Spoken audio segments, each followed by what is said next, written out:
sweet, I don't ever do that. But I took Excedrin migraine and it hadn't worked yet, and I was like, I'm wondering if it's the change in the weather.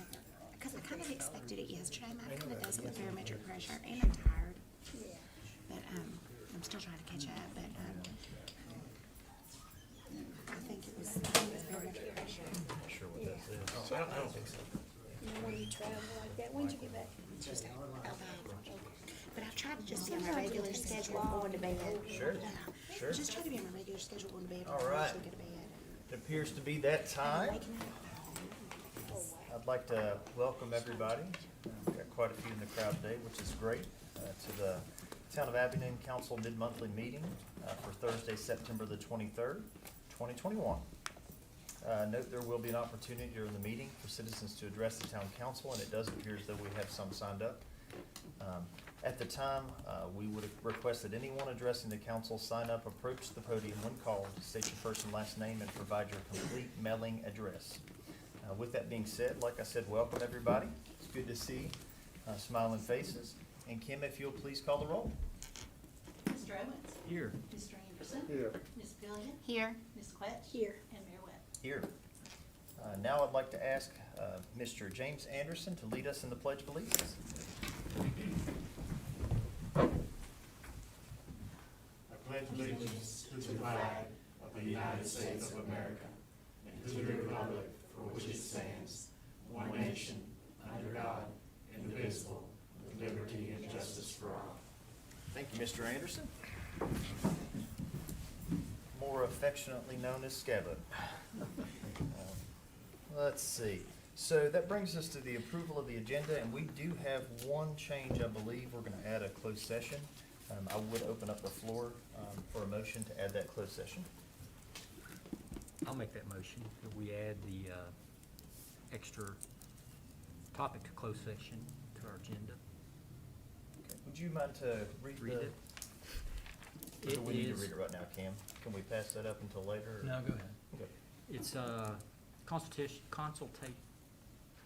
closed session permitted by section 2.23711A7, consultation with legal counsel pertaining to Gregory W. Kelly versus Town of Abingdon, where such consultation would adversely affect the litigation posture of the public body.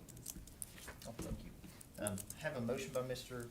Owens. Do I have a second? I'll second. Second by Ms. Pillion. Any discussion, council? Hearing none, Kim, if you'll please call the roll. Mr. Owens? Aye. Mr. Anderson? Aye. Ms. Pillion? Aye. Ms. Quetch? Aye. Mayor Webb? Aye.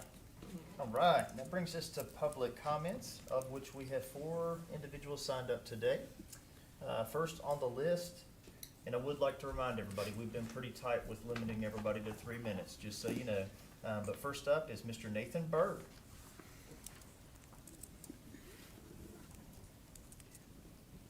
Thank you, Mayor Webb, and thank you, Town Council. My name is Nathan Berg. My address is 254 Valley Street, Northeast Abingdon, Virginia.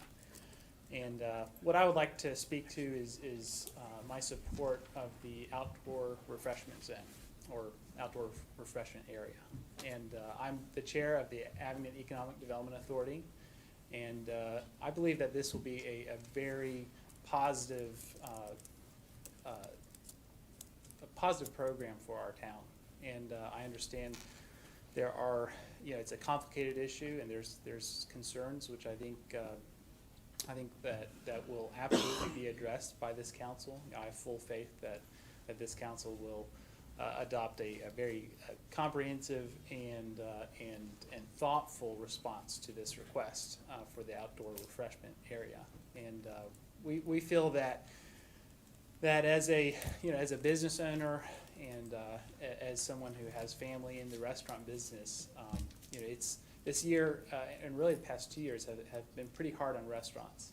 And as we approach this second wave of the pandemic, as we enter into the winter, and as we all try as a community to kind of get over this, I think it's really important that we support our restaurants. And what this would do would really create a lot more flexibility for restaurants and really allow them to increase their revenue. And as anybody that has owned a restaurant or been around restaurants, alcohol sales that's where your profit is. And without that, you really cannot survive as a business unless you're a fast food restaurant that does a tremendous amount of volume. That is where you can actually make some money. And what this will do will allow restaurants to expand their outdoor seating areas. I think that's something that needs to be highlighted, is that right now you kind of have to have that designated, chained off area, which limits the number of people that can enjoy their food and their drink in your restaurant. Well, this will expand that, and this will really allow restaurants more flexibility. Something else it'll do is increase foot traffic. And I mean, we have a beautiful walkable town, and people come here from all over the place. And I think this is another thing that will draw people into our community, to enjoy our community, to really experience our restaurants and all the many wonderful things that our town has to offer. So we support this, and thank you for considering this. Thanks. All right.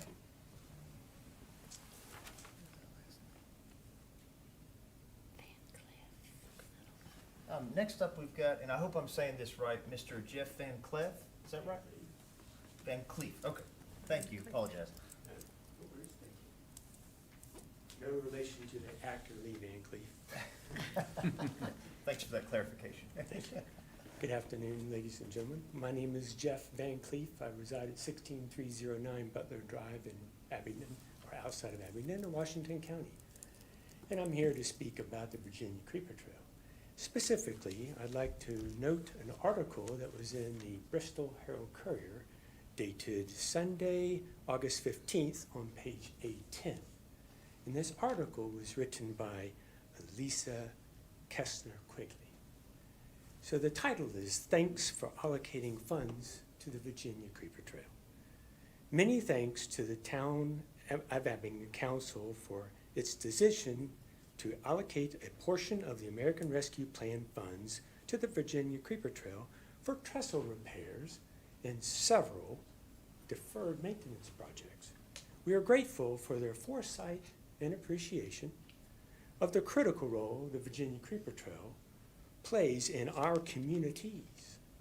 It's often easy to look past the gifts in our own backyard or assume that if the trail is here, it'll always be here. But the council spoke with one voice in its recognition of the essential nature that this regional workhorse, one that's both vitally important to our communities and economies, and a key ingredient to the quality of life and health of so many of our residents.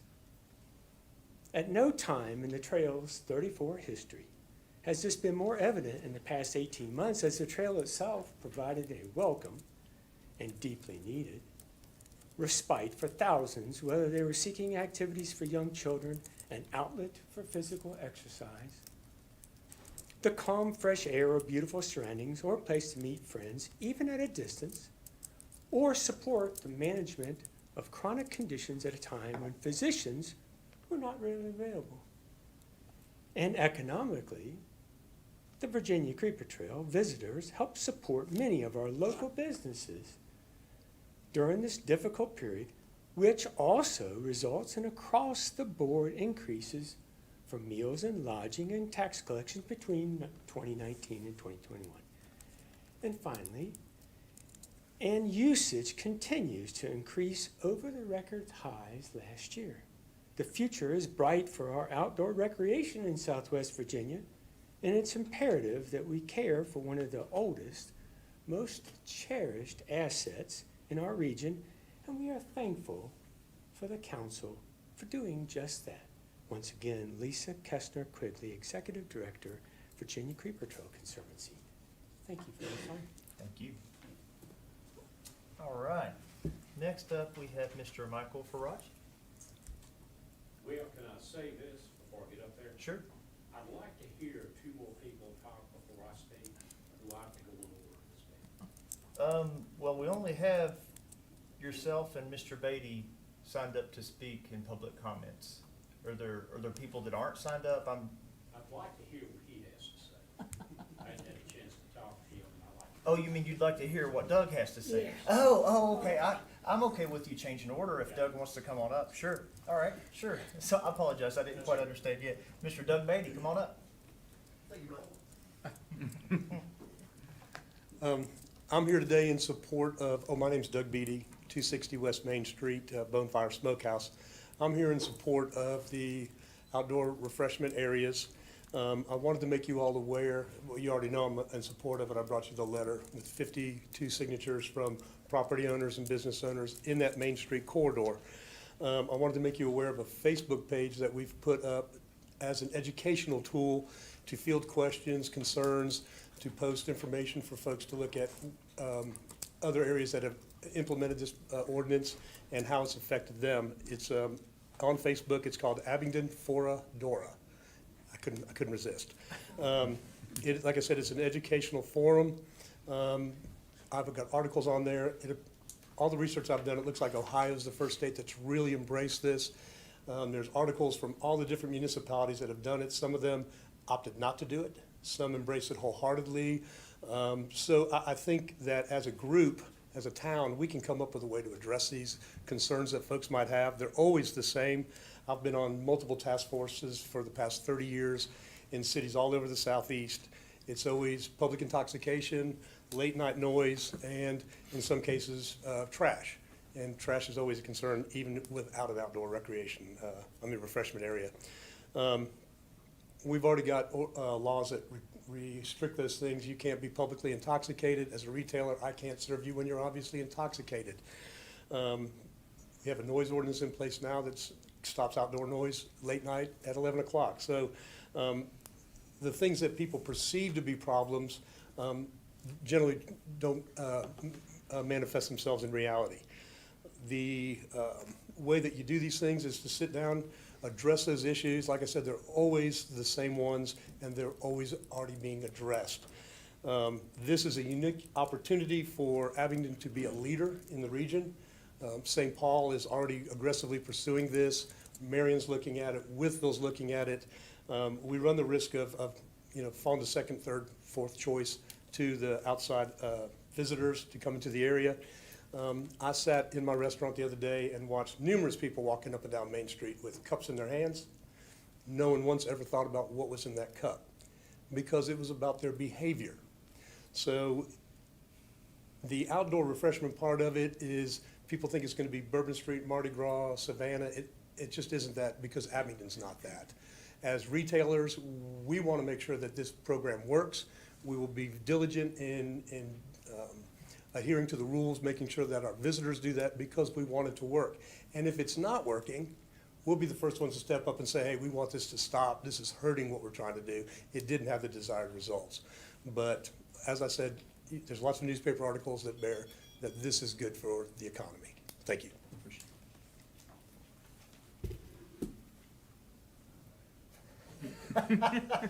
Now, Michael Ferracci, come on up. I'm Michael Ferracci, and I reside at 170 East Main Street, which is White Birch. This outdoor I've never known you to refreshment. turn down a time to Maybe. speak out loud. Do what? I've never known you to turn down a time to speak. Well, I had to turn it down to hear one more person, Restart that. but thank you Give anyway. him I more did. time, give him more time. I will. I think this outdoor refreshment ordeal for the community and for us as a group is a good idea. I think Abingdon needs it. I'm gonna back exactly what Doug is saying. We've got to create something here to get more business, more stuff on the streets, more people walking around. And you've seen what happened in the last year and a half. It's been tough. It's been a lot of people go out of business. And going forward, if we don't try to work together as a group and try to take care of each other, and that's on both sides, because I think you guys have done a great job, but we're asking for help on this side. Now, in unity, it doesn't really matter if we're doing the same thing. If we're trying our best to do something and to create a good environment, I think we need to go forward with that. So I hope in the long term, something will work out for all of us. That's about it. Is that good enough for you? Yes, sir. Fantastic job. Thank you. All right. Well, that concludes the public comments section. So we'll move on to public hearings, of which we have one. It's a public hearing, an ordinance of the council for the town of Abingdon, Virginia for a proposed budget amendment synopsis fiscal year July 1st, 2021 through June 30th, 2022, which includes additions to revenue from federal funds received through the American Rescue Plan Act, otherwise known as ARPA, in the amount of $4,081,156. Well, since it's just a public hearing, do we have anybody going to speak about this at this point in time? No, It's pretty self-explanatory, right? Okay. We'll be discussing this later on in the Okay, meeting, so. sure. I- All right, so since it's a public hearing, I will open the floor for comments. We don't have anybody signed up, but would anybody like to speak about the public hearing, about the amendment to the budget?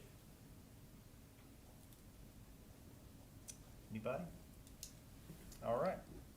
At this time, I'll close the public hearing and we'll move on to discuss at a later time. No proclamations today. We do have some new business.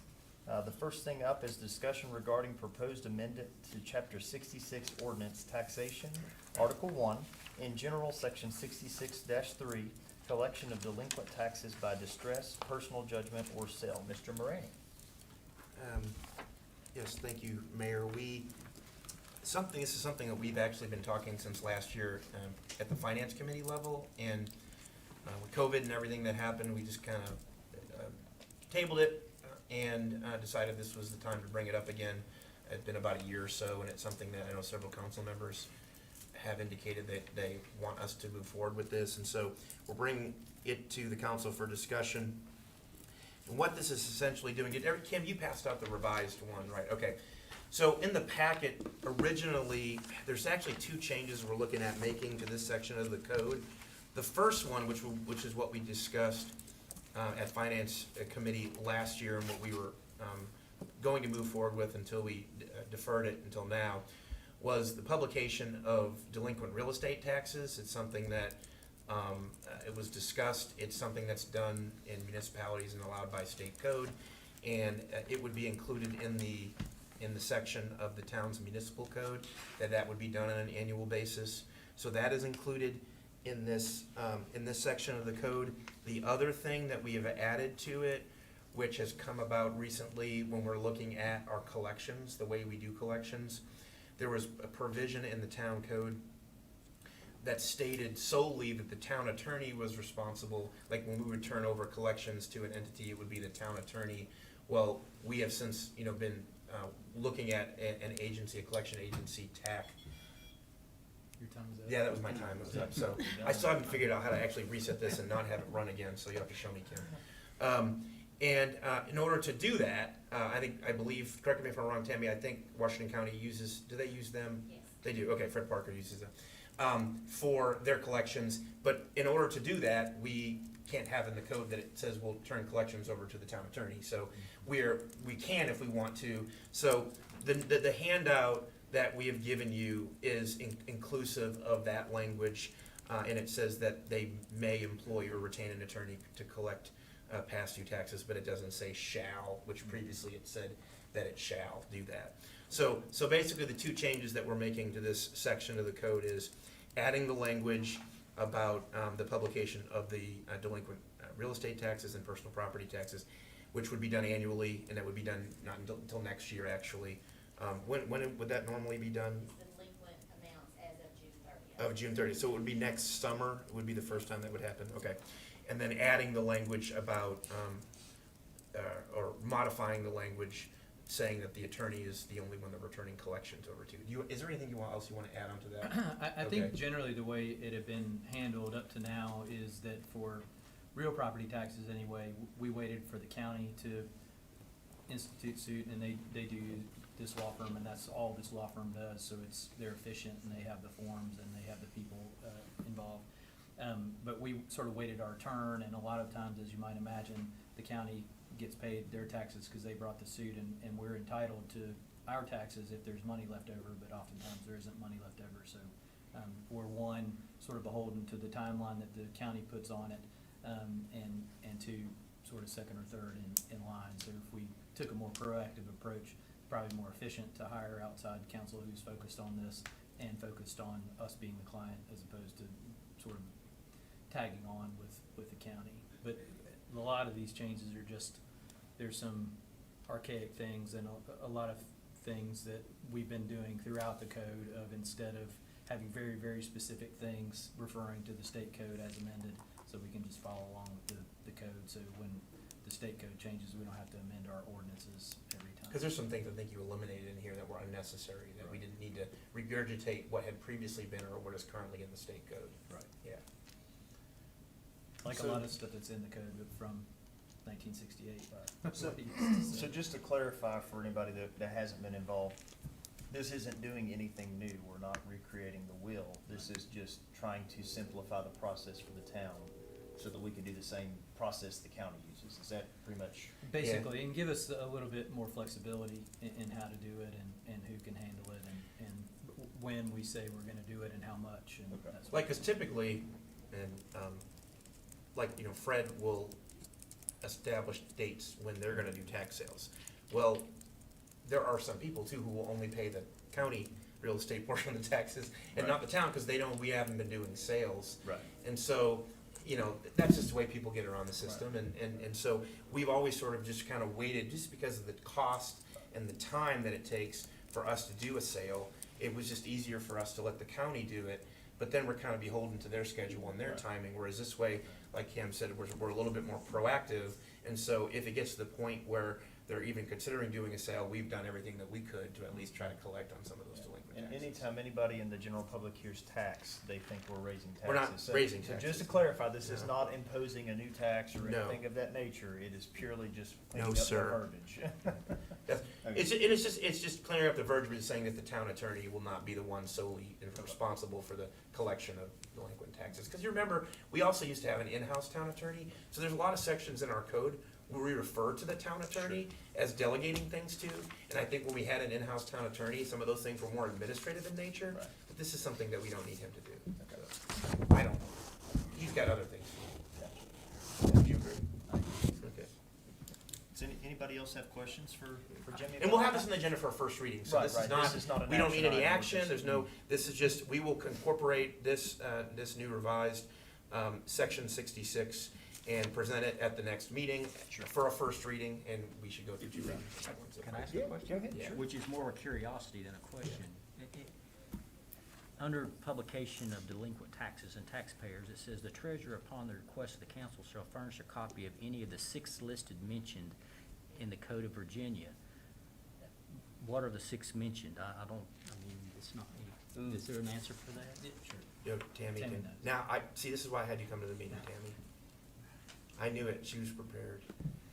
It's real estate, personal property. Go ahead. Yeah. You came prepared for me, didn't Well, why don't Can you tell us? why don't you read it, yeah, why don't you? you? These are the 6? Okay. You want me to read them? Yeah, you should, now that everybody is Yeah, inquiring that's a great minds. question. We'll hear it now. Number 1, a list of real estate on the Commissioner's Land Book improperly placed thereon, or not ascertainable with the amount of taxes charged thereon. Is there a reason why some of these are highlighted? It's just that we were just reviewing them. Okay. A list of other real estate which is delinquent for the non-payment of the taxes thereon. This shall not include any taxes listed under subdivision 4 or 5.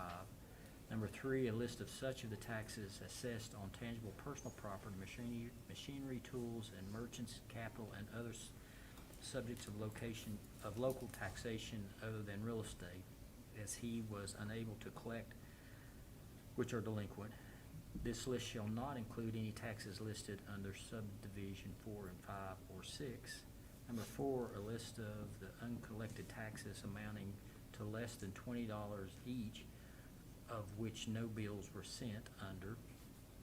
Number 5, a list of uncollected balances of previously billed taxes amounting to less than $20 each, as to which the treasurer has determined that the cost of the collecting such balances would exceed the amount recoverable, provided that the treasurer shall not include on such any list any balance with respect to which he has reason to believe that the taxpayer has purposely paid less than the amount due and owing. And number 6, a list of uncollected balances of previously billed tangible personal property taxes on vehicles, trailers, semi-trailers, watercraft, and manufactured homes that were owned by taxpayers now deceased, upon whose estates no qualification has been made, or were transferred to bona fide purchasers for value pursuant to a long list of codes without knowledge on part of the persons so transferring of the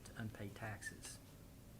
Notwithstanding any other provision of this title, no tax or levy which has been discharged or otherwise rendered legally uncollectible as to a taxpayer liable upon it in a proceeding under the United States Bankruptcy Code shall be considered delinquent with respect to the taxpayer on and after the date such obligation is discharged or otherwise rendered legally uncollectible, and the treasurer shall not include any such discharged or uncollectible obligation in any list required to be prepared pursuant to this section.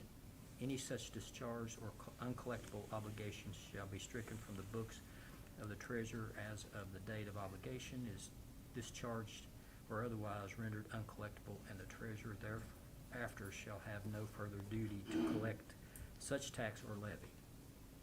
I can understand now why you didn't want to read that. So it seems to me, Cam, I'm sorry I it asked the seems like it's question. just basically different iterations of real estate and personal Right, property taxes right. is basically what it is. I mean, that's Okay. thick, that's really thick. Well, Mike, do you have any other questions? No. Yeah. No. All right, I think we've done enough there. Okay. Thank you, Tammy. And Mike, that was Yeah. good. Number Be 2. careful what you ask for. That's it, Really? right? Number 2 under new business is discussion regarding Halloween. Okay, so this is something that I wanted to get some direction from the council about. We've had a lot of inquiries from the public, as I've been told. I haven't gotten any personally, but a lot of council members have, and I think social media has. I don't know if Daniela's already told me the questions are coming in. Okay, Kim has. She just I fielded Takes quite- all those no, calls. I fielded quite a few. And, yeah. and the reason this is coming up is that Halloween happens to fall on a Sunday this year, and I haven't been here, in previous years, and have not been aware as to what. I know the first year I was here, there were weather issues, and people wanted us to move Halloween, and I'm like, how do you move Halloween? It's on this date, and so it was really confusing. And so this is something that we wanted to kind of get out in front of in case there were any inquiries from the citizens about whether or not the town is going to observe Halloween on a Saturday as opposed to a Sunday. And I just wanted to open up, Chief is here, we can't really stop. Can we stop people from going door to door and going and asking for candy on Sunday? I just want everybody to know he says no, but if the town said that, hey, we're observing this as Halloween and they wanted to do it on the 30th, then they could do that. There's some pros and cons from the staff standpoint. I think some of us on staff would rather just say, it's Halloween, Yeah. but I also understand some of the members of the community. Sunday is not usually a day that, Yeah. people want to go out and do this, and so we'll do whatever, if you're more than welcome to ask me or Chief Holbrook any questions, or Tanya, any questions about, our position on it, but really this is up to you, Yeah. on what you want to do. Me not having children, I'm indifferent about. Yeah. Well, Okay. I don't recall it being changed in the past. I feel like in the past it stayed on a Sunday if it were on a Sunday, Yeah. but I could be wrong. Yeah, I think you're right, and I think, if I'm not mistaken, there's been a couple of other blurbs from different municipalities on social media this week, and it seems as though most everybody surrounding us is doing Sunday, just observing. Well, I can it tell you like that I we- reached out to Marion, and Mr. Rush had a very strong opinion. He says, what did he say, Tanya? I can't remember. Like, we don't change holidays.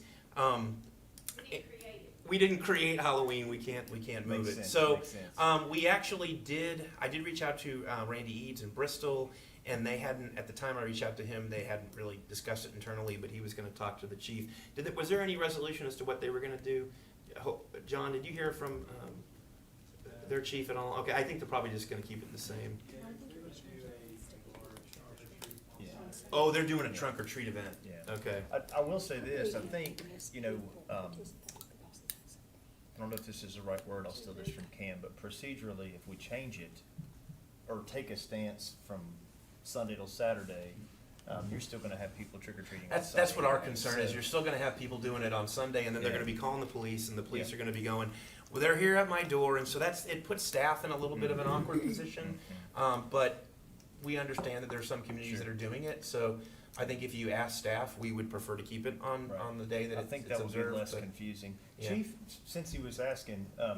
do we have any specific ordinance that says no trick or treating after a certain time, or do we get that detailed, or is it just basically? Yeah, it's in the code. Oh, it is? Yeah, Okay. it is, yeah. Would you come up? I'm just curious so that everybody that's listening does know. Yes, there is a ordinance, and it has to deal with wearing a mask after a certain time, and it gives an exception to that rule for Halloween night. Okay, okay. Well, we don't have that issue now. Since everything changed with the mask, I haven't really Right. went back and Sure. researched that Sure. ordinance very well. Okay, okay. Okay, well, I mean, But it says in the code Halloween, it Yeah. doesn't say, I mean, if the council said we observe Halloween on this date, so it then could I be guess any that would day, still be yeah. observed then, but. Okay. I think it does Wednesday to 10 o'clock at night. 10 o'clock? does, Okay, yeah. all right. Very Yeah. good. Thank you, Chief. 12 and under. 12 and under? 12 and under, so we expect people to have IDs on them one No night. trick or treating then. If I put on a There's- costume, I there's could school pass as IDs? 12 and under. There are a lot of 12-year-olds taller than me. So I mean, if the council Most of them. doesn't wanna do anything, you don't have to take action, Okay, and we'll just okay. leave it as is, I don't think you need a. So, Tanil, Tanya, since you guys are in here, if we just leave it as it is, what kind of a push will you guys do on social media will y'all say, we are observing on regular We're gonna schedule? list the events that are planned, Okay, and then maybe Okay. just leave it at that. just to clarify though, will we say, we anticipate Yes. observing it on will Halloween? say we're observing, you can trick or treat on Sunday, Okay, October 31st, but there are several events already planned for Okay. October 30th. okay. So we'll be pushing those events as well if Yeah. people do not want to take their children out on Sunday. Okay, well, we'll get questions, I'm sure that's why I asked, because if we Yeah. push it on, social media and in the press or whatever, then at least we'll be listed There's as- plenty of options, I think, for people Yeah. to take part in, if they don't wanna trick or treat on Sunday. There's a bunch of, they'll be posting them on social media, there's a lot of organizations that are doing things. Council, do y'all have any other suggestions or preferences? No? Okay, Okay, all right, fair enough, you've got your answer. all right. And then, let's see here, number 3, discussion regarding Historic Preservation Review Board terms, Mr. Moraney. Well, we might not need to take any action on this. I just did this in preparation of worst-case scenario. As you know, that there's a section in our code that requires an architect to be on the HPRB, and there's only a handful of architects you can tap into in our community. Sure. And we have one that's, been a great member and is obviously willing to serve, continue to serve. However, we have gotten an architect who I believe, Kim, that's correct, like he did turn in his application, okay. So we don't really need to take any action on this. I Okay. think there was discussion whether or not we were going to change the requirements for that position on the board, because, and it doesn't mean we won't do so in the future. Right. Because I think it's important to have that position on this board. But in the event that we don't have enough that are willing to serve, we might at some point need to reconsider the length of those terms and determine if they need to be extended or whatnot. Yeah. But it seems like we do have one, and we can take it up at the next meeting and make the Okay. appointment, because I believe the person has served before on HPRB. Okay, okay, fantastic.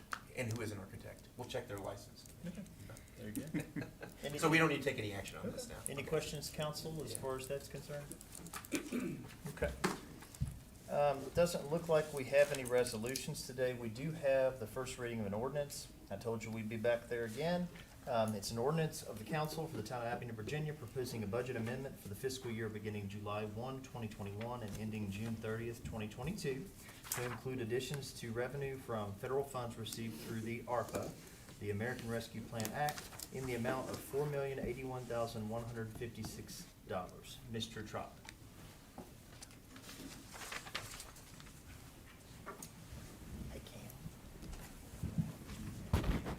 Thank you, Mayor Webb and council members. You'll recall during the council retreat, we had a lengthy discussion about the federal funds that were coming to the coffers of the town of Abingdon. We are the recipient of $8.1 million, which was to be distributed by the U.S. Treasury in 2 separate tranches. We did receive the first tranche on June 30th, which was the last day of the previous fiscal year, but there were no expenditures out of that money, so we carried it over to this fiscal year. This ordinance recognizes the receipt of that as additional revenue, and it also recognizes the expenditures that we anticipate starting this fiscal year. $2 million is being allocated towards the completion of the Meadows project. $1.25 million, as Mr. Van Cleef had mentioned from the news article, $1.25 million is being allocated towards the trestle repairs and other improvements, deferred maintenance on the Creeper Trail. The remaining money after that is going to be for flood mitigation as well as a Green Spring Road culvert repairs.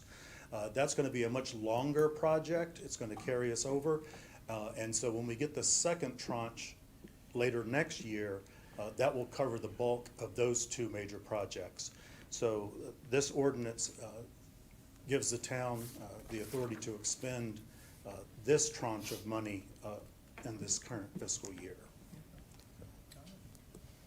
Council, any questions? It's pretty self-explanatory. You did a great job explaining it. All right, Yes, thank you. thank you, Uh-huh.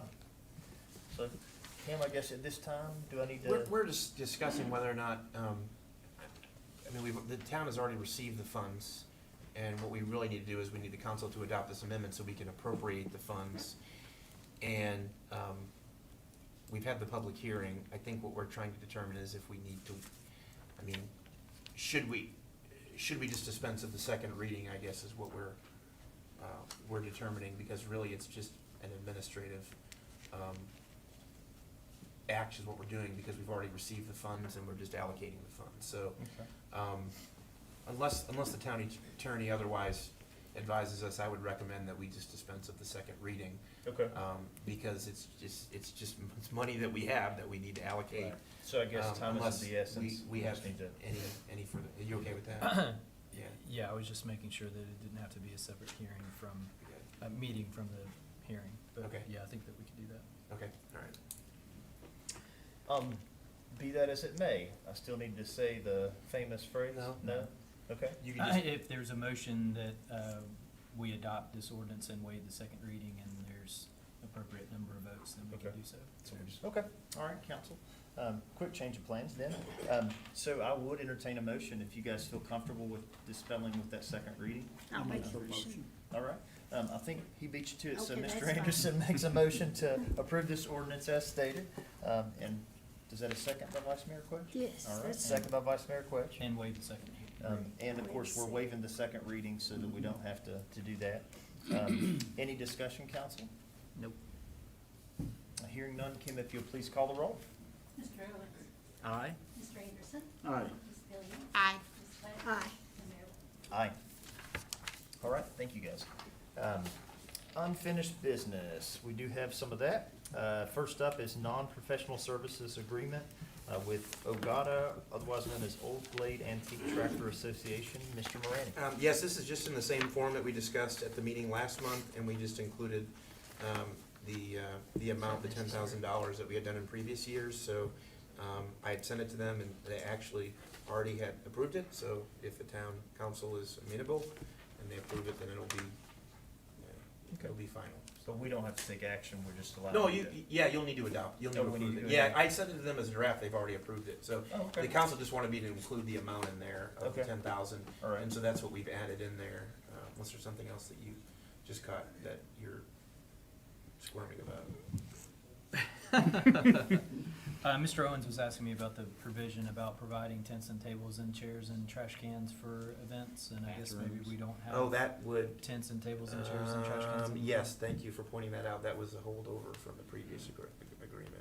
So that will need to be, strucken. You're right. So I Thank you guess for we need catching to that. wait then to take action. No, you can just strike that and approve it. Okay. Yeah, you could just So strike that from the agreement. a motion to approve, to I Give missed that. authority to the town manager to sign the non-professional services agreements as amended by deleting to Exhibit A 3B. All right, There we go. that's it. So I would open the floor for a motion. apologize If anybody No, remembers thank what you he for said. bringing that up. That Do we was have to just one of the- repeat that section A 3B? Yes, ma'am. Okay, I move to adopt section A 3B. No, No. I think we're crossing that one out. No, that's one we're not adopting. so the motion I would got be the to give, letters, but I didn't get the important part. Ken, did you get it? The- So a motion to adopt or give the town manager authority to go, sign To- the agreement without 3A. Is that what I Without heard? 3B to 3B. Exhibit A. Okay. Okay, I'll make a motion to give the town manager the authority to adopt the agreement without including Exhibit A. Exhibit A, section 3B. Yes, ma'am. Excellent, nice work. So I've got a motion, motion by Ms. Tillion. I won't repeat that, bore everybody with it. Do I have a second? Second. Second by Mr. Owens. Any discussion, council? Hearing none, Kim, if you'll please call the roll. Mr. Owens? Aye. Mr. Randall? Aye. Aye. Aye. And that, let's see, we also have another item under unfinished business, the agreement with Woodard and Corinne for wastewater contract Skip it. operations. We're actually skipping that for right now because we're going to discuss it in closed session. That brings us to miscellaneous business and communication. Will you Wait, skip number 2? We got number 2, K2, the outdoor refreshment area. Oh, I'm sorry. I apologize. That was That's all my right. bad, my bad. So number 2, Yeah. discussion regarding an outdoor refreshment area. I moved too quickly. Mr. Moraney. Okay, so I talked to several council members who had reached out to me about some feedback they'd received from citizens, and I had told them that I would invite a couple of the proponents of the outdoor refreshment area to the meeting, as one of them has spoken, or two have spoken, 3 have spoken. However, we wanted to just engage in maybe a different level of a dialogue. I know Mr. Beatty, we had asked him and Delegate Wampler to come. But what we also wanted to do was give Chief Holbrook an opportunity to speak as well. One of the things that was unresolved from the last meeting was the creation and the establishment of a safety plan, which is required under the statute prior to adoption of the outdoor refreshment area. So I think right now, it probably would be good to maybe hear from some of the proponents, I think, and then we'll end up with the chief, if that's okay with you. So I think Mr. Beatty, I guess it really was just an opportunity for the council, if they wanted to ask any questions of one of the restaurant owners, and he's sort of been the one that has collectively been communicating with a lot of the businesses, and he came a couple meetings ago and presented the petition. So if any questions or concerns that anybody has, I think this is the opportunity. Doug, if you want to come up, and if you want to add anything to your comments, we won't put you on a timer, but we do have to eat dinner tonight, so we can always cut them off after 10 minutes. But if there's any questions that the council has about it, and Delegate Wampler, if he wants to come up. But it's really, the floor is yours, and we can just decide how we want to move forward with it, but I do want to hear from the chief too, and so he can kind of go through the safety plan as well. So Doug, did you have anything else you'd like to add to what you said before? Well, I think the most important thing to remember is that council giveth, council can taketh away. So you all are in control, and like I said before, I think the biggest thing for us, 2 years in a row, we get best small town food scene in America. This is a great opportunity to continue to play on that. And like I said before, all the restaurants that I've spoke to, everybody's behind this, and we're all willing to do the things necessary to make it work. And anytime that there's an issue, we'll gladly sit down with whoever the complainant is and try to figure out a way to address that issue. Like I said, I've served on alcohol task forces for 30 years. It's always the same 3 things. 2 of them are always on the list, and that's late night noise and public intoxication. In any of the jurisdictions we've done this, that's never come to fruition. It's a perceived myth, but it's just not that way. We're not Bourbon Street, we're not Savannah, we're not that. So there's just great opportunities for us to be a leader and set the tone for how this area evolves. Our town is magical, you know, and none of the restaurant owners want to do anything to jeopardize that. I have a question for Doug. Yes, You sir. mentioned one of the things at the beginning in your opening comments about like the trash in the streets.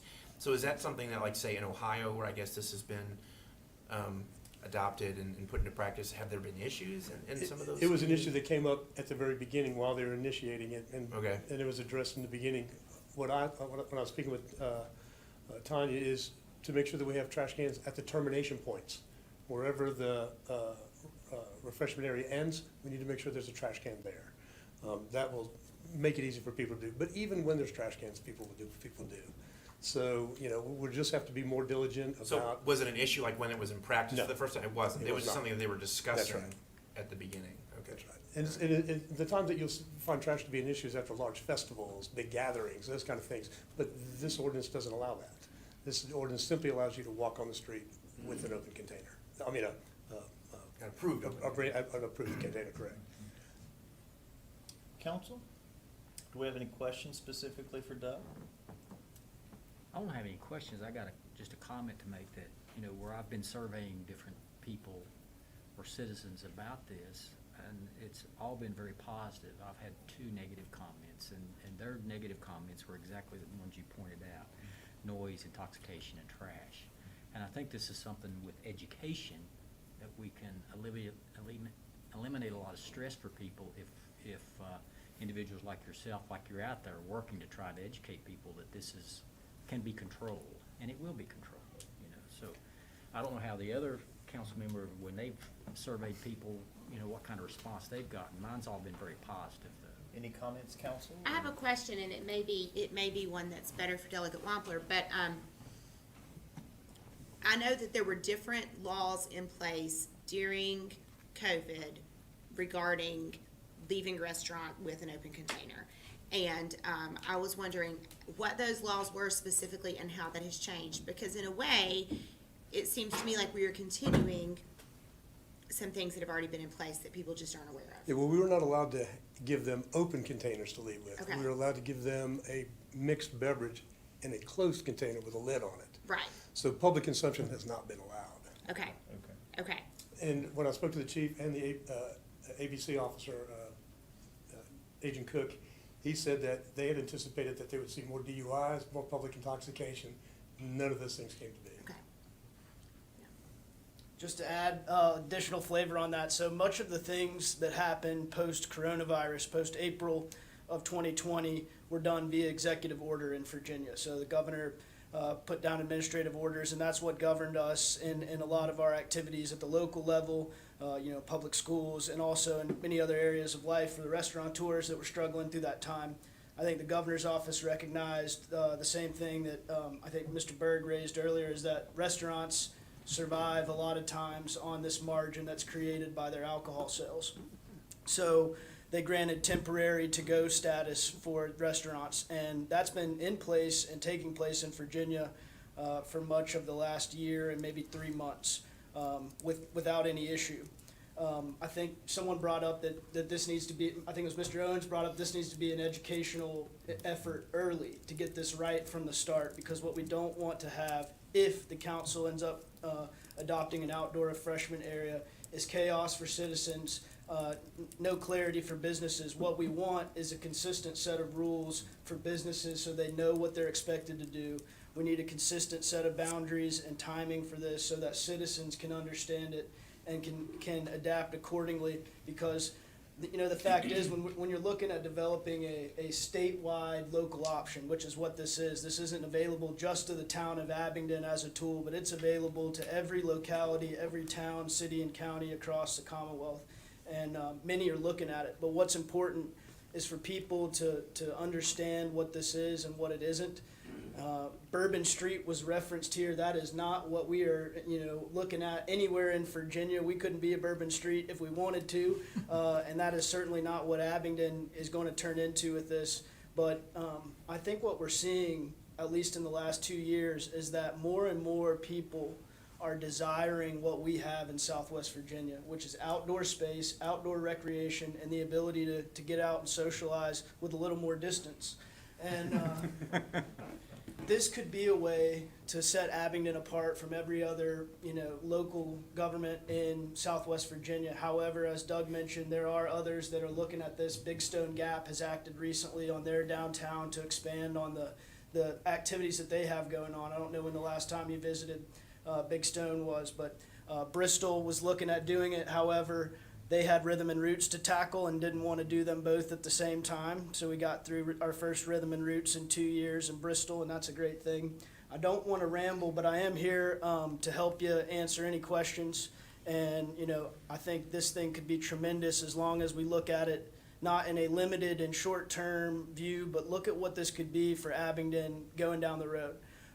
We have restaurants that are thriving, but we've had many that have had to close and have suffered and continue not to be able to employ people at the level that they were pre-pandemic.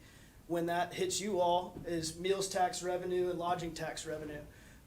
Luckily, we haven't seen as large of a decline as we thought. And matter of fact, revenues have been up in that space, but But not from tourism.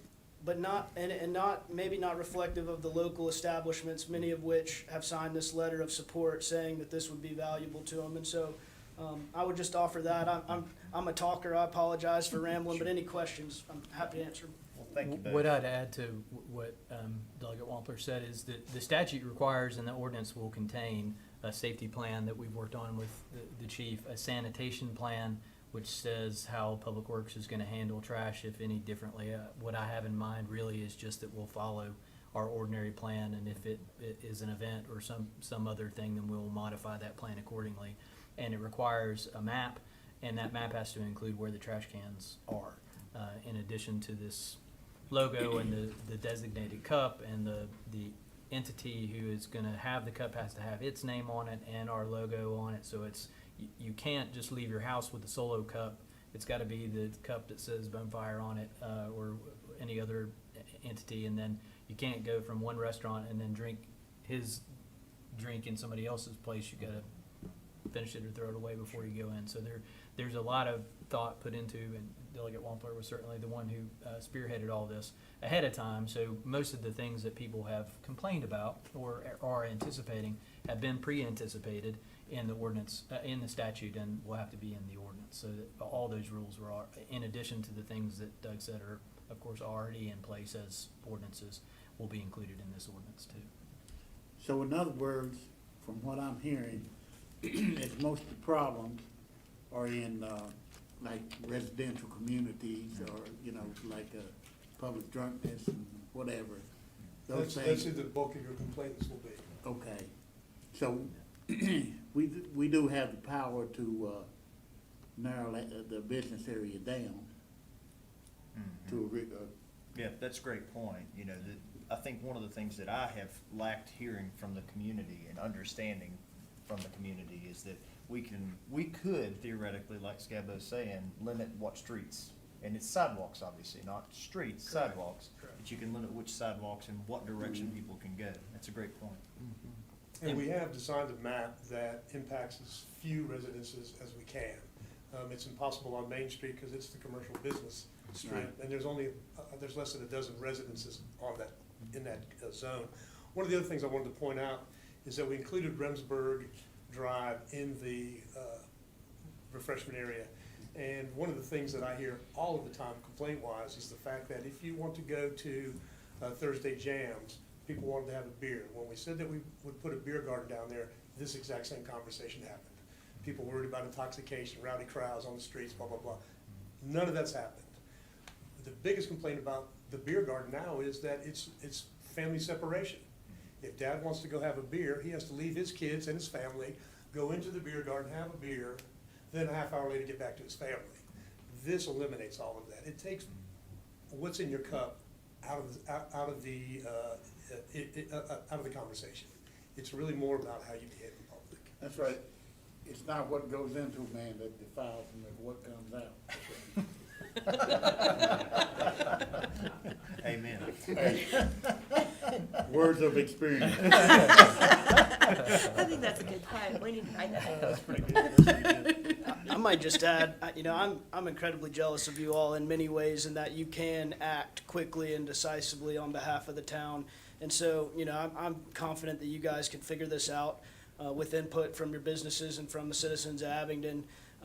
And I hope that, you know, as this progresses, you'll look at the things that are suggested by people and think about ways to fix them if that's necessary, because you're capable of doing that, you know, absolutely. And you have the support of a lot of business owners in town. And anytime there is an issue that comes up with this, I think it can be solved in a way that's responsive to citizens, but also to the local businesses that stand up Abingdon. So thank you all so much.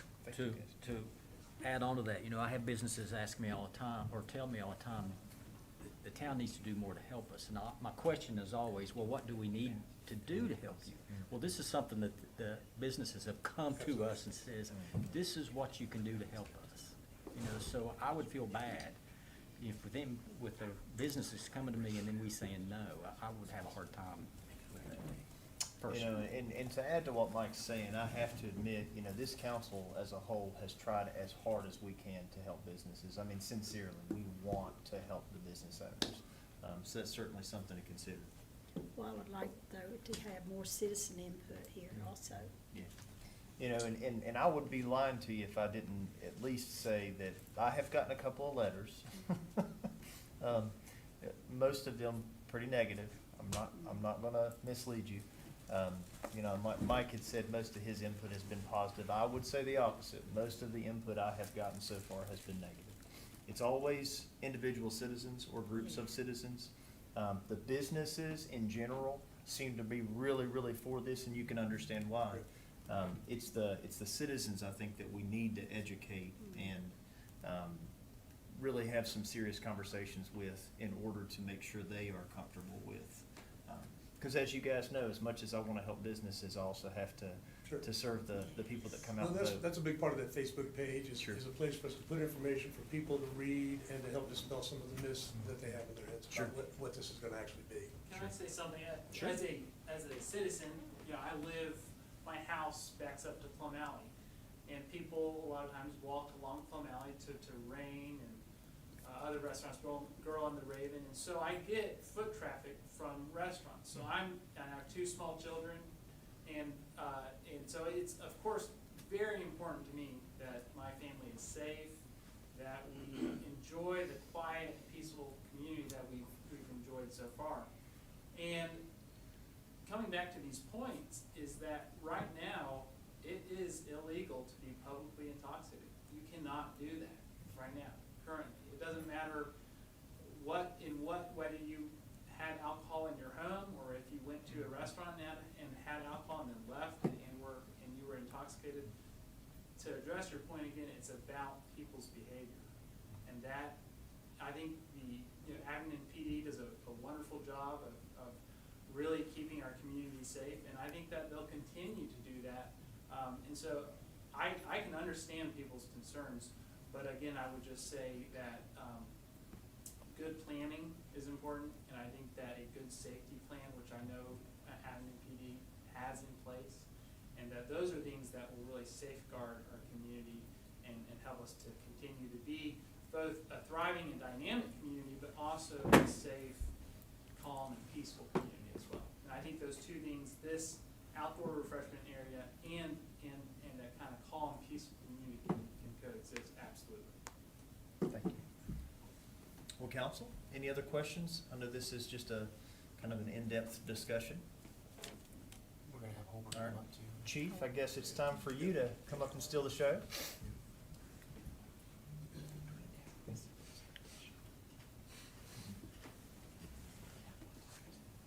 Members of council, as was mentioned, part of the ordinance requires that, or part of the law requires that I create a safety plan. Because it's a brand new law, there wasn't much to go off of, so it's just kind of piecing together the best I thought. And you'll see, I've included a copy of the plan in your packet. You'll see that one of my concentration is on education. They hit it perfectly when they were saying that we have to educate everybody. And you'll see in the law enforcement responsibilities, one of the primary things I want to do is educate my officers about an ordinance such as this. You know, we're used to saying, you know, don't drink in public, and it's going to be a little change.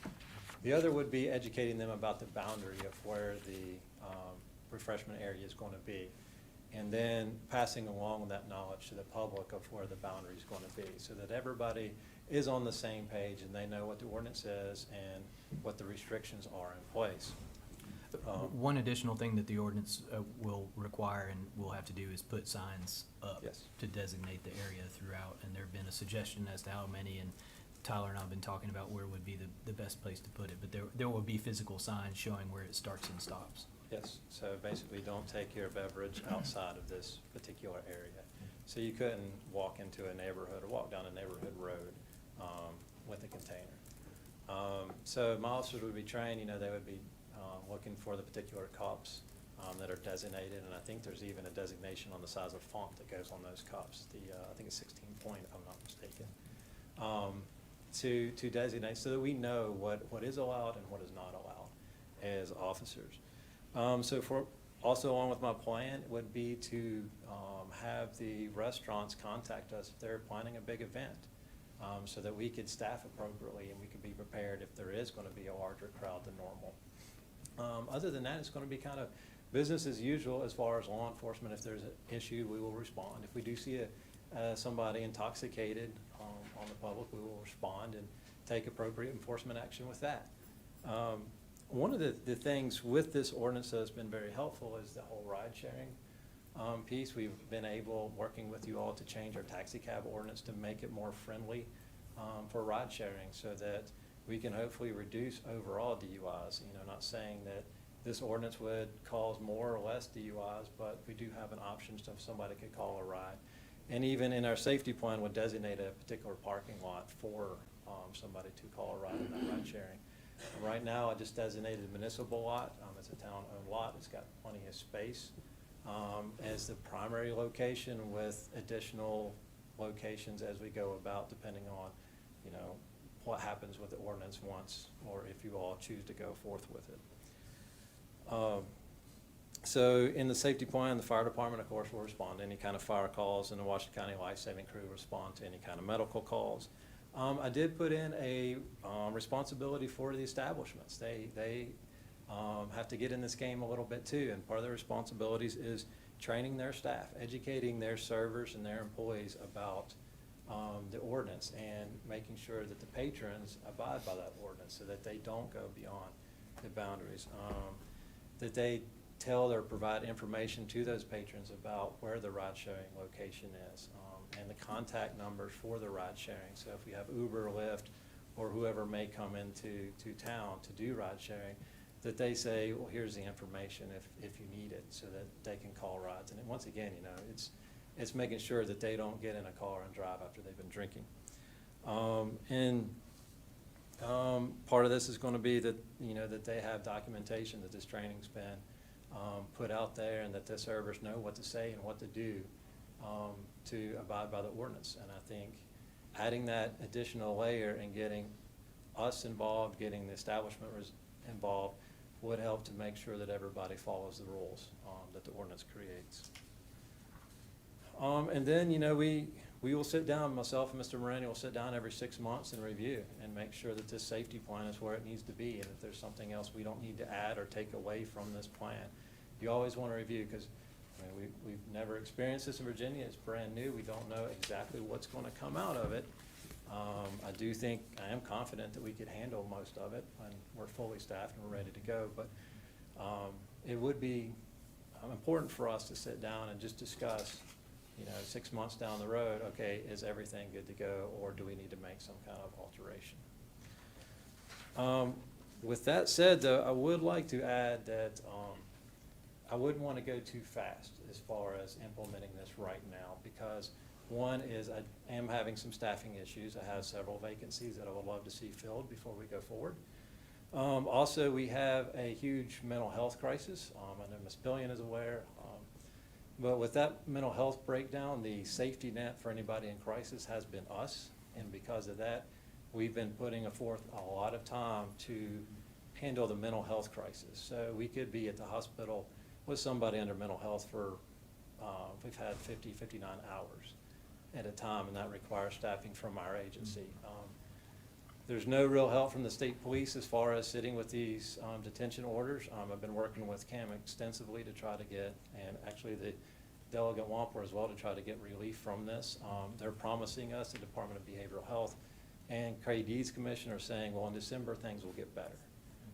Also coming online is we're going to go for a 24-hour CTAC, which will also help us with our staffing as far as handling a mental health crisis after hours. And then in a few months, hopefully I'll be able to hire a couple more officers. I'll have one returning from active duty military and 2 getting out of the academy soon. So that will boost my staff. So that would be my concern now, is I am not fully staffed yet, but that there's light at the end of the tunnel, and I should be that way in a few months. Any questions? That was my question, is how did you feel it was gonna impact your job, and how would this impact the work and the staffing of your officers? Well, if we do education, if we work together as a group, it may not be that impactful. It may not impact us much at all, or any more than we already are. You also gotta think, some people go in and have several beers at one location and walk out and be more intoxicated than if they walk in and get one beverage and walk out. So it could potentially reduce our workload, but at the same time, it could potentially increase our workload. Does that mean you might have to add staff? We don't know for sure. Okay. I think if I'm fully staffed, I should be okay with handling any situations. I don't foresee any huge issues. Again, my disclaimer is I could be wrong on that, but I think that our businesses and our restaurants will be very responsible in how they handle it. Just, and of course, will work with me. Won't be any different than a normal weekend, I would hope not. right? No. Okay. My question to the council is that, and I'm fully aware of some of the operational issues and the challenges that are going on in the police department right now, and they are real, even though that we might not think that this could be overly burdensome. It does put an additional responsibility on the police. So, if you feel like we should wait a little bit longer just to consider it, we do have a sanitation plan that we have to prepare. But also, I've heard from many of you, well, we would like to get some more public feedback. I mean, we could, concurrently, as we're waiting for the police department to get in a position where we could adequately implement this plan, could do a public information meeting, a public hearing or something where we could show the proposed map, show the proposed safety plan, just a public engagement. We could do that. We could do it in October, we could do it in November. It's whatever the council wants to do. Let us know what you guys feel like you want us to do. I will say, there are a lot of half-truths and misinformation floating around about this thing. I mean, that Bourbon Street analogy, that's everybody that contacts me says that, Yeah. Bourbon Street. I'm like, where in the world? Like, what did that even come from? But anyways. They haven't been Bourbon But I do think, and the common theme I'm hearing throughout all of this is education. I think it would be difficult for me to push this thing forward like today without engaging with the public a little more, to at least get some perspectives and viewpoints and hopefully educate people so that they don't feel as ill-willed towards. Plus, I think that's what you're Concept. also saying. Is that what- Don't- sure, kind of Don't what don't I'm go hearing. fast. Yeah. Yes, allow time for us to prepare, so that we can dispel some of that. And I very much appreciate I appreciate everybody's input who is in favor of this, but, we haven't heard from anybody in a council meeting who's not in favor, and so I always like to encourage people to come to a meeting and to speak up if they have a concern, because we would like to hear it, formally in our meetings.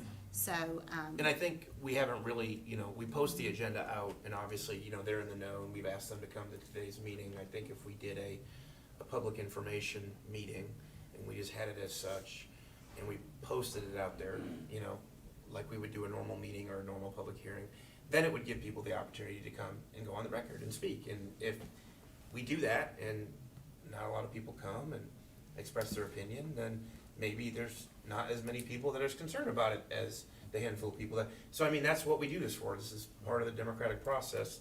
But at the same time, we also be educating them about this is what the proposed plan is, and these are the facts, and they can make their own decision.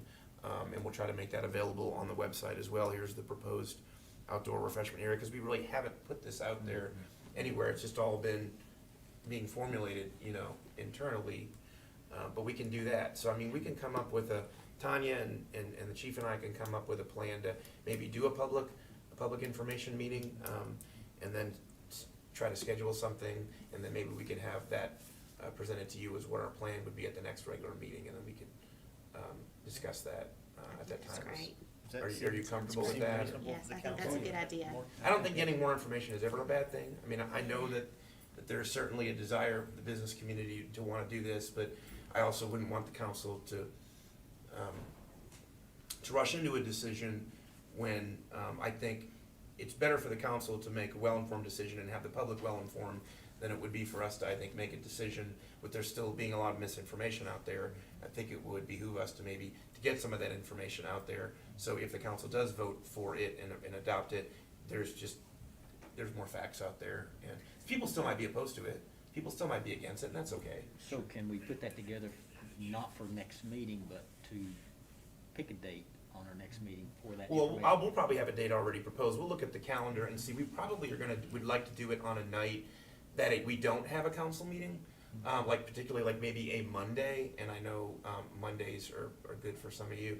A Monday in the middle of October, where we could just have a public information meeting, and we could do it down at the Arthur Campbell room, which is a little bit more easily accessible. We're doing a public information meeting today on a construction project, and it's just more of it's not like the pew, you know, the seating setting versus the dais. It's more of an open area where people can, you know, we can have a picture of what the proposed district would look like, and we can have copies of the safety plan, and so we can just provide that information to the public, and we would allow people to sign in if they want to go on the record and state anything. So we can come up with does that sound good, Tanya?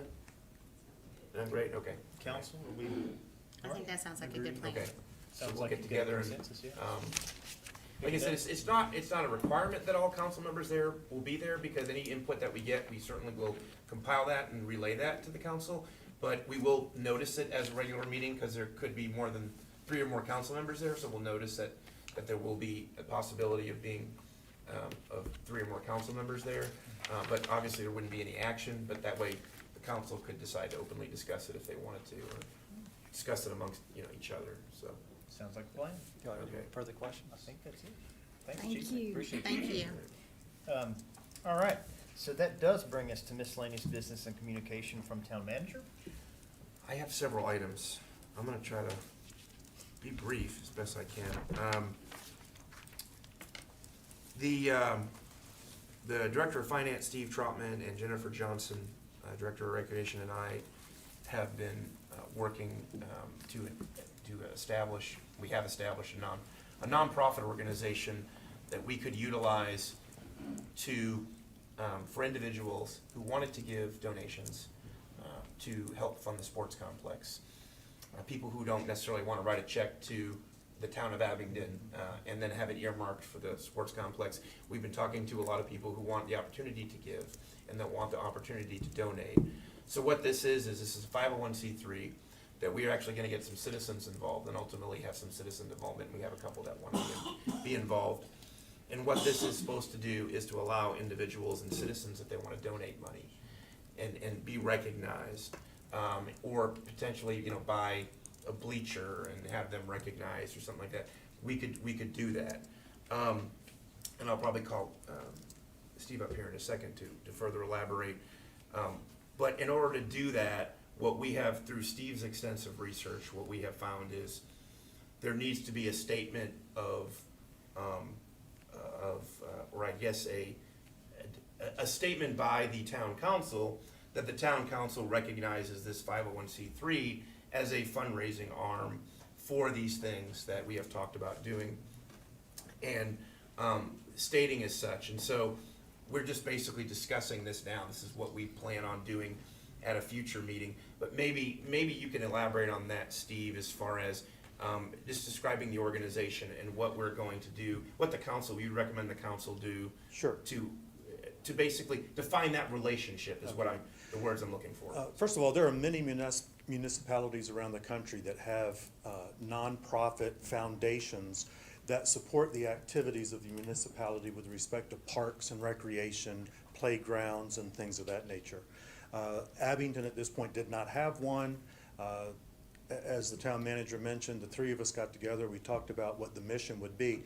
And it really is to enhance the lives of Abingdon residents, to promote recreation and outdoor activities, to foster education through all the historical properties that we have here in town.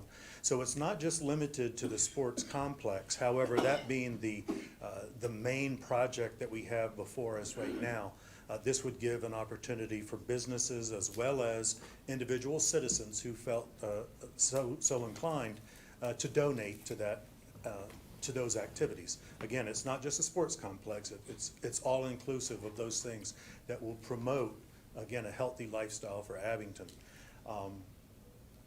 As the town manager mentioned, this is completely separate. I want to make very, very clear, this is not an arm of the town of Abingdon. It just so happens the three of us are town employees, but we're going to expand that, the Board of Trustees, to include citizens at large within that are Abingdon residents, with the opportunity for a Washington County resident to be a member of the Board of Trustees as well.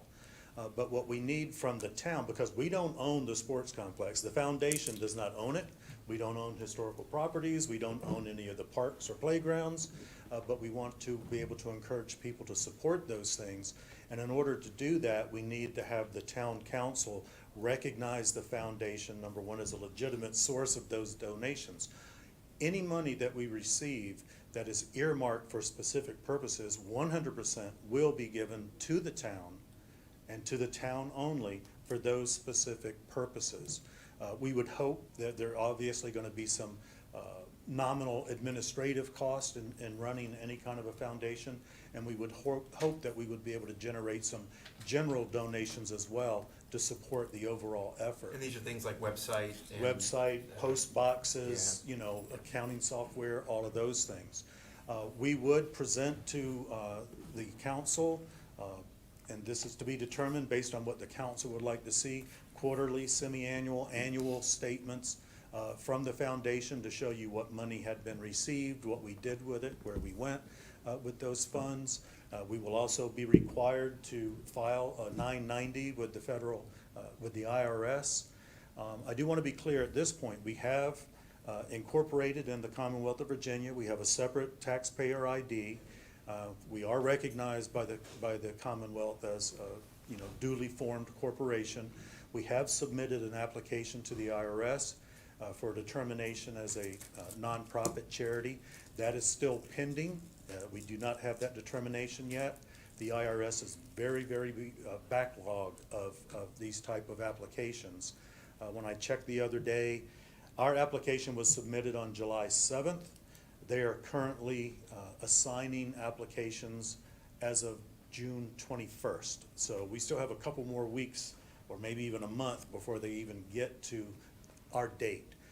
That being said, there's no reason to, for us not to expect to receive that determination by the IRS as a legitimate charitable entity. And so it will be retroactive back to the date of our application of July 7th. So we may not get the determination till later on in the year. It may even be January, but it would be retroactive. So just wanted to let people know about that. You clearly Any have questions? some experience with 501c3s. Yes. Little bit. And 501c6s too. Yeah, and two of the biggest, well, I would say one of the biggest programs, or at least for the sports complex, that what the foundation wants to do is we want to have a giving tree. And we'd like to place that at the sports complex, so individual donors at various levels can give, you know, $100, $250 to be recognized, and then they can have their name A little leaf on the tree. On a leaf on the Yeah. tree. So Recreation Department had done some research on that, and Kyle and Jennifer had come up with a really good. I mean, the pavers, it's great, but it's just a lot of maintenance, and it tends to be more costly. And this was a way we thought would be You can sit there and look up at a tree and see everything as opposed to having to look Right. down and see paid, just for maintenance reasons. Yeah. We decided this was a better idea. So there are other things that we Yeah, can. but here again, we don't own the complex, we don't Yes. own the buildings, and we wouldn't own the wall that the tree's on, so we need to have this recognition by the council to, number one, allow the foundation to say this is gonna be the Giving Tree area, and make those recognitions.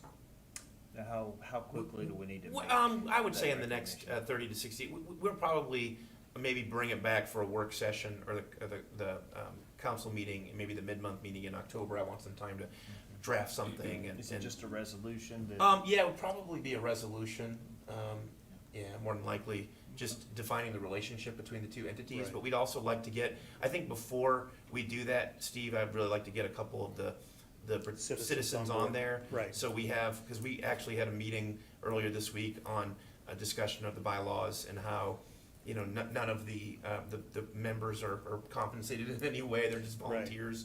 And that, what the mission is, and Steve did a really good job developing those. But also determining how many members would be on the foundation and, you know, what it would take to elect officers and those things. We've got those things ironed out. That's an excellent point. This is all volunteer. There are no paid staff. There are no members. You know, people aren't gonna. No memberships. No membership.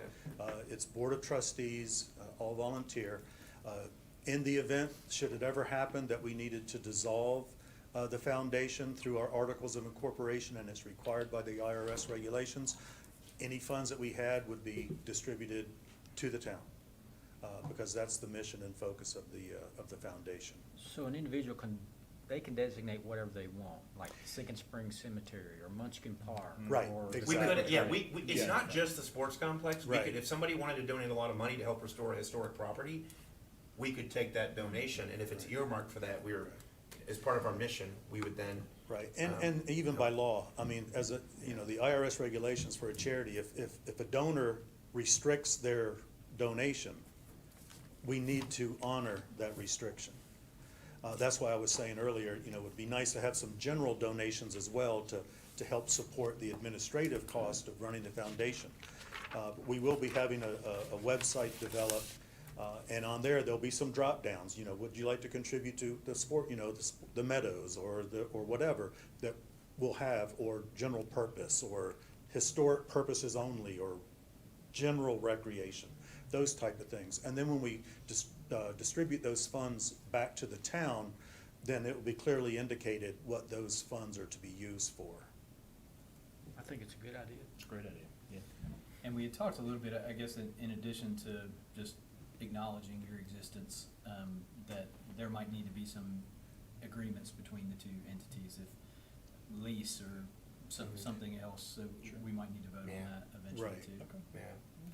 Yeah, donate us a wall. Well, for instance, donate, you know, like the bleachers, there would just be an arrangement that even though the foundation, might receive a donation to donate a bleacher, like one of the donors, which I believe we have some right now, that hasn't given anything yet, we'd like to get all these things arranged first. Right. And then we would just have an arrangement between the town and the foundation that, hey, these are some things that the town of Abingdon will accept from the foundations, any things like infrastructure, you know, benches, bleachers, and those types of things, so there's a clear, So it doesn't go through our budget, so to speak. no, No. it won't, that won't, No. yeah. Yeah, and it's just cleaner this way if we have it run. I've been involved, just so you know, previously, it was before I got in my previous community, they had a similar foundation, and actually he had done some research on it and found it. But we had a park foundation, and they wanted to do things like enhance parks and things, and so it's very common. I think Tucson has one that's been running for years, Tucson, Arizona, and so it's a really good mechanism for people to write a check. People don't like writing checks to the government sometimes. They like writing checks to 501c3s. They get that tax exempt letter. It's cleaner that way. It doesn't run through our books. It's just.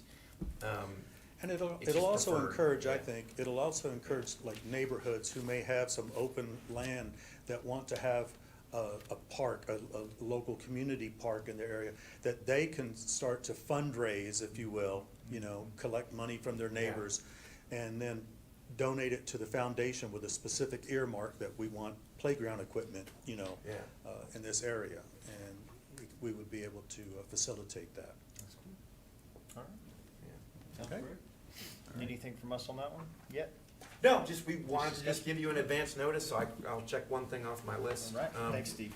Actually, there's only about two things, but they're kind of, as you might be aware, the Hassinger House, did sell at auction. We haven't closed yet, but, the highest bid did go to KC St. Louis, who is the owner and operator of olive oil, Abingdon Olive Oil. I think, everybody is really, really excited about that opportunity. She's been, she put a lot of work into it and did her due diligence, and, we've been communicating since about access and similar issues. So Cam's working on the deed and any easements that we need to finalize before the closing, so the right closing. So I just wanted to give you that update. The Fields Penthouse, we took a tour the other day with Matt Henderson, our facilities maintenance manager, and it's great. I mean, it looks phenomenal.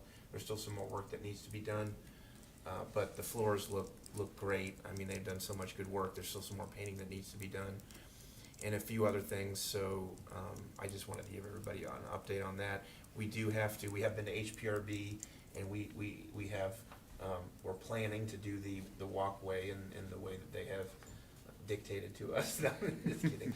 That they have outlined, and so that involves the repurposing of some brick. And so we did put that out for bid, and we did receive one bid from Inland, and Tyler was going to be communicating with them about some of the unit prices to see if there was some room for negotiation. Costs have gone up, obviously, labor costs, material costs for various items. So we're moving forward, and hopefully we're still on track to be open, at the beginning of the year as we hoped. So if anybody has any questions, we'd like to eventually have a time where we can bring over some of the council members and tour it at different times. So is there anything, Kim, is there anything I'm missing? Was there anything else that I needed to bring up? I think I covered everything. Okay.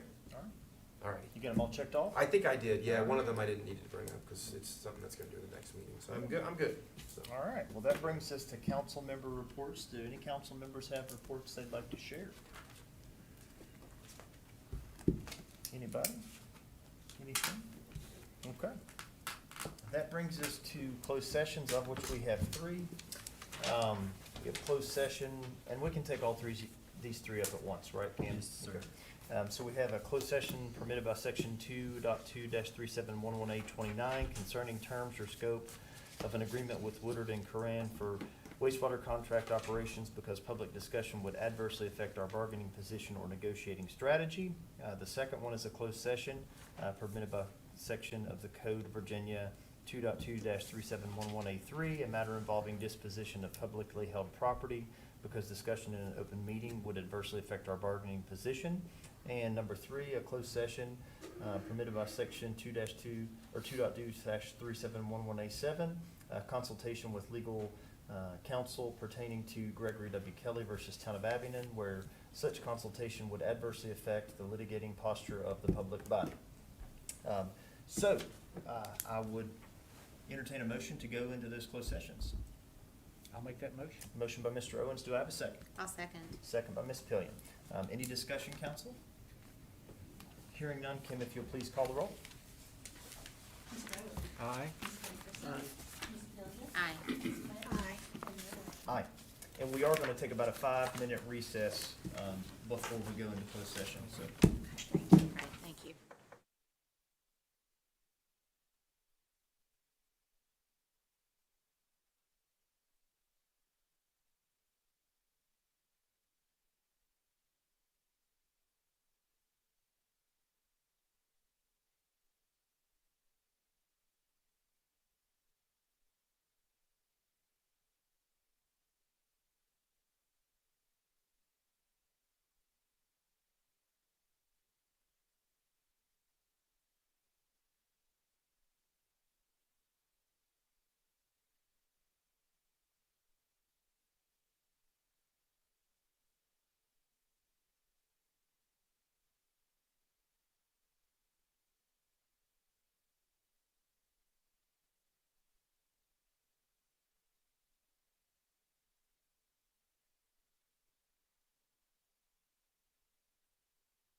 ready to, finish negotiating the contract, and then we will vote on the contract.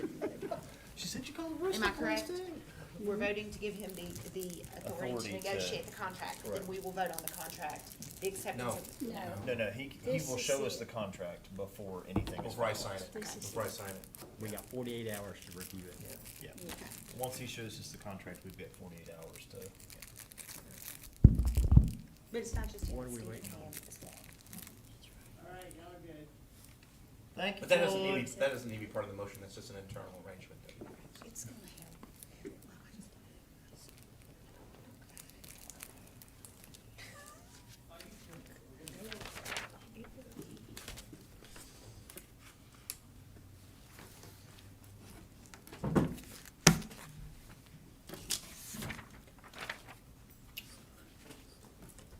Lord, all right. At this time, I would entertain a motion to come back into open session. I move that we reconvene in open session. Motion by Vice Mayor Quetch, do I have a second? I'll second. Second by, I think Mr. Owens beat you to it. Any discussion, council? Hearing none, can you please call the roll? Mr. Owens? Aye. Mr. Anderson? Ms. Gillian? Aye. Ms. Quinn? Aye. And Mayor Webb? Aye. Now we need the certification done. Okay, I move that the town council certify that in closed session just concluded, nothing was discussed except the matter or matters specifically identified in the motion to convene in closed session and lawfully permitted to be discussed under the provisions of the Virginia Freedom of Information Act cited in the motion. Mr. Owens, do you so certify? I so certify. Mr. Anderson? I shall certify. Ms. Gillian? I so certify. Ms. Quinn? I so certify. And Mayor Webb? I so certify. Council, at this time, I would open the floor for a motion. I'll make a motion that the town council authorize town manager to complete negotiations with Woodard and Curran and sign the agreement for wastewater contract operations. Motion by Mr. Owens. Do I have a second? Second. Second by Vice Mayor Quetch. Any discussion, council? Hearing none, Kim, if you'll please call the roll. Mr. Owens? Aye. Mr. Anderson? Aye. Ms. Gillian? Aye. Ms. Quinn? Aye. And Mayor Webb? Aye. All right. I think it's been long enough, and unless I've forgotten something, we are adjourned. So you go. I know, right? Yeah.